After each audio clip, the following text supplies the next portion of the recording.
High five. So close yet so far. Jaynes lost a $25,000 bet on himself when a split decision went his opponent's way at UFC Vegas 30. Now he's saying, no regrets. The fight game is unforgiving in a lot of ways, especially when it comes to pay. Fighters aren't just competing to advance forward in the rankings, but for the second half of their paycheck. The UFC structures most of its fighters on a show-win split, so, for example, many UFC newcomers are earning $12,000 to show up and step into the cage and the other $12,000 only if they win.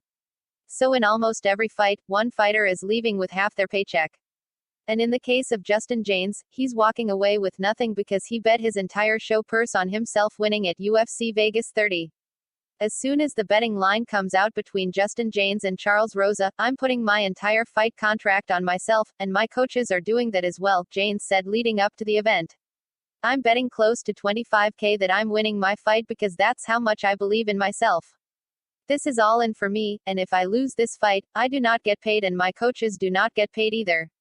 And that won't be as bad as losing my job of being in the UFC. He lost to Rousey via split decision. Now Jaynes is speaking up on Twitter about the situation, and while he's accepting the situation pretty stoically, you know this has to be rough. As usual, many internet fans are reaching out with words of encouragement and support after Jaynes' tough break. Just kidding. They're being the lamest wads imaginable. Here's the scorecards from that split decision that narrowly blew Jaynes' bank. Now let me tell ya what, you never want to see Adelaide Byrd and Chris Lee in the judges' chairs for a fight, especially not one you've bet big money on.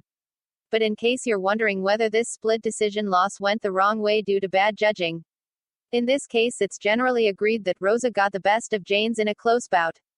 Over at Madecisions, the media scores have 11 media giving it 29-28 Rousey versus 3 handing it to Jaynes 29-28. Jaynes is now 1-4 in the UFC, 16-8 MMA, with the Rousey fight being his 4th defeat in a row. A hard turn for a man who had the second fastest lightweight debut in UFC history when he defeated Frank Camacho in 41 seconds a year ago. That win also earned him a Performance of the Night bonus, so let's hope that bit of extra padding will help him get through this betting-induced tight spell.